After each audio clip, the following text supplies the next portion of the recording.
programação nacional está começando. Hoje nós vamos falar sobre as novas gerações e a questão dos limites. Como lidar com as birras, com aquelas atitudes ásperas, com aqueles comportamentos que os pais normalmente ficam indecisos para saber que atitude eu tomo agora. Ajo com mais firmeza, dou mais carinho. E essa é uma tarefa particular e quase exclusiva do pai e da mãe, que são responsáveis aí pelas crianças, pelos adolescentes e também pelos seus filhos jovens.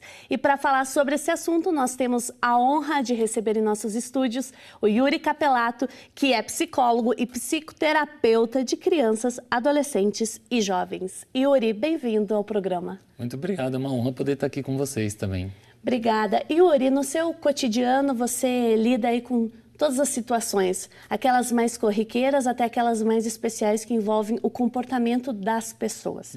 Para começar o nosso programa, hoje eu queria saber como é que você definiria qual é o papel de um pai e de uma mãe.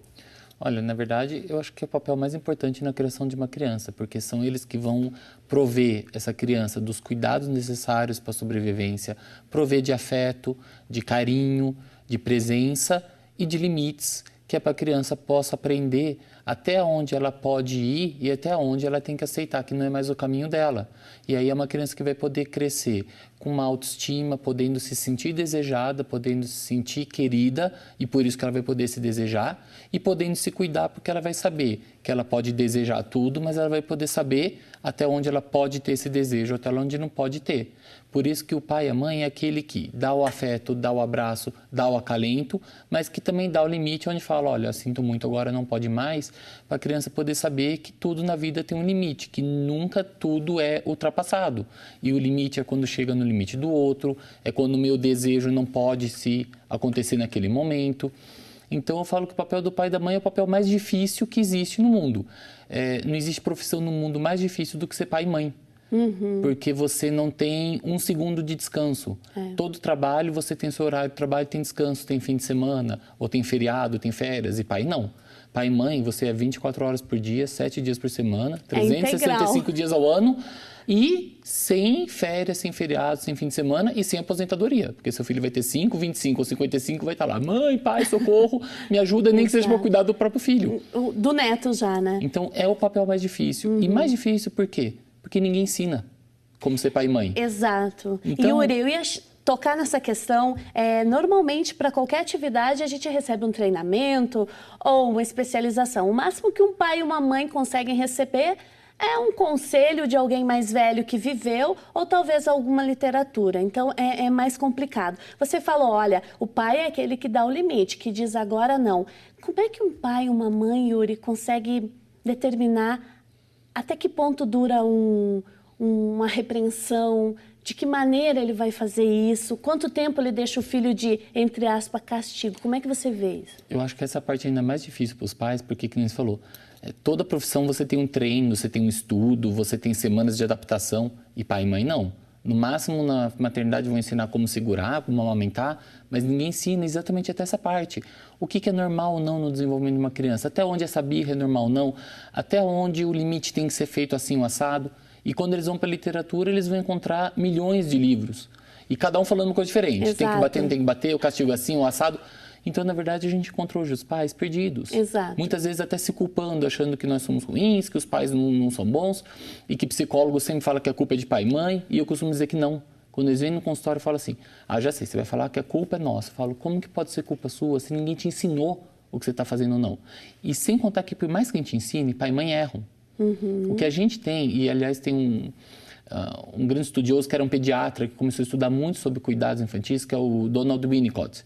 E ele falava para as mães que vinham angustiadas na consulta dele com o pediatra, não sabendo lidar, e ele falava, seu filho precisa de uma mãe que seja suficientemente boa, não é perfeita, porque nenhuma mãe é. Então ele fala assim, olha, você quer seu filho tá bom? Você tem que ser suficientemente boa, que isso basta. E às vezes as mães se exigem tanta perfeição que é onde cai no erro. Que é onde erra sucessivamente. Como que é dar limite? Dar limite é sempre para a realidade e nunca para o desejo. Essa é a principal questão. Então uma criança vem falando, eu quero algo. Primeira coisa que a gente tem que falar é, que bom. Porque o desejo tem que ser permitido. Estou no shopping, mãe, olha esse brinquedo, eu quero. Que bom. Lindo brinquedo. Pode comprar? Aí vem o limite. Se eu posso ou não posso. Poxa, faz muito tempo que eu não compro nada, um negocinho de R$2, ele quer uma coisinha simples. Posso fazer um agrado, um dia diferente? Tá bom. Se a mãe acha que pode, não é algo que vai prejudicar, sim. Puxa, um presente, que é um presente legal para um presente de aniversário. Bom, filho, ó, tá bom, é isso que você quer, quando chegar seu aniversário eu te dou, ou Natal. Não, já é algo que, tipo assim, ele quer um carrinho de R$6.000, vou falar, sinto muito. Agora não. Mas eu quero sinto muito, não posso. É só isso o limite.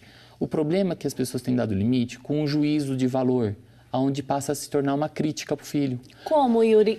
Essa é a minha maior dúvida. Por exemplo, ele pediu esse carrinho. Ok. E aí a mãe fala assim, como você pode pedir isso? Você acabou de ganhar tudo, você já tem um monte de brinquedo, você sabe que é caro, que a mamãe está sem dinheiro. Na verdade, por que a mãe faz isso? Porque ela está angustiada de ver que ela não está podendo prover para o filho aquilo que o filho está pedindo. Isso causa uma dor na mãe também, de ver que o filho tem desejos que ela não pode suprir. E a dor que a mãe faz, ela começa a jogar angústia no filho, como se o filho não pudesse ter pedido aquilo. E aí a gente tem que poder fazer a mãe perceber isso. Olha, ele vai pedir muita coisa que você não pode dar. Então, como você pode ajudar seu filho? É falando, sinto muito. Eu não posso culpá-lo de ter pedido.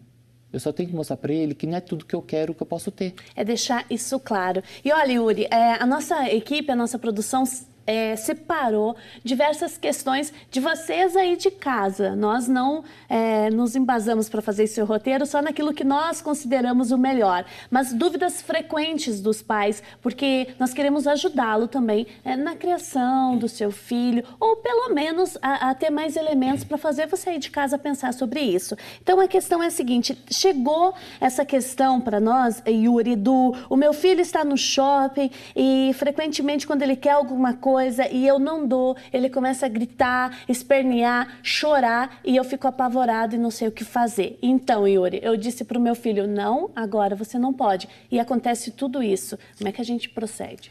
Primeira coisa, por que o filho faz esse escândalo no shopping? Porque ele sabe que isso atinge a mãe. Porque ela vai ficar com medo do que os outros vão olhar, ele percebeu que isso incomodou a mãe e ele está querendo colocar para a mãe uma dor que ele sentiu por estar desejando algo e não poder ter. Limite causa dor. Isso é a primeira coisa que a gente tem que entender. O limite dado causa uma dor. Então, quando eu chego e falo, olha, não vou te dar, ele vai sofrer. E aí a queixa que chega pra gente é, meu filho não sabe tolerar limites, tolerar frustração. E aí eu digo assim, a frustração é uma dor, que para ele aprender a tolerar, ele precisa poder sentir. E um adulto cuidador tem que poder suportar. Para uma criança suportar a frustração, ele tem que poder se frustrar. E um adulto permitir que ele se frustre. Então, o que a gente costuma dizer? Bera, assim não, vamos. E eu tenho que ficar calmo e mostrar para ele que eu aguento essa dor dele. Porque ele vai entender que ele vai botar essa para fora, vai fazer um escândalo. E quando acabar o escândalo, vou falar, calmou, que bom, vamos continuar. Sem fazer juízo. Quando eu mostro que eu fico muito mal com essa dor, ele fica angustiado e ansioso, porque ele pensa, se meus pais não suportam essa coisa tão horrível que eu estou sentindo, como eu vou ser capaz de suportar. E por isso que, de novo, eu digo, ser pai e mãe é a coisa mais difícil. Porque você vê seu filho berrando, gritando, eu odeio você, eu odeio... E eu poder ficar calmo nessa hora é extremamente difícil. Mas é a única coisa saudável para o meu filho. É eu poder pegar, mas se eu estou no meio do ambiente que vai atrapalhar tudo, bom, então eu vou pegar, vamos sair, acabou. E sem ficar, tá vendo, filho? Olha o que você faz, por que você faz isso? Isso é bullying.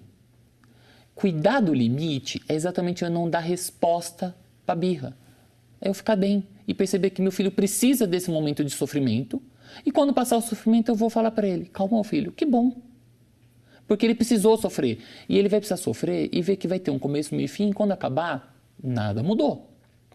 O limite continua existindo e eu estou bem. E aí vem de novo o Winnicott, ele falava que assim, quando que eu tenho que ter uma ação mais enérgica, assim, de fazer um corte num comportamento? Quando existe agressão física ou sexualidade.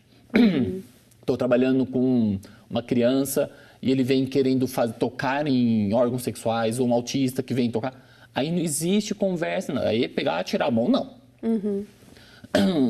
Ou quando ele vem te bater, aí é onde eu tenho que fazer a contenção. Uma criança que vem bater nos pais, eu tenho que segurar os pulsos e falar, vou te segurar até você acalmar. Pois é, essa foi uma das questões, gente, que nós mais pesquisamos e apareceu. Meu filho, quando é contrariado, ou ele dá tapa. Meu filho dá tapa na professora. Eu não estou falando de crianças, só crianças grandes ou adolescentes. Pequenas mesmo. Crianças pequenas, 2 anos e meio. Ele dá tapa, ele dá soco.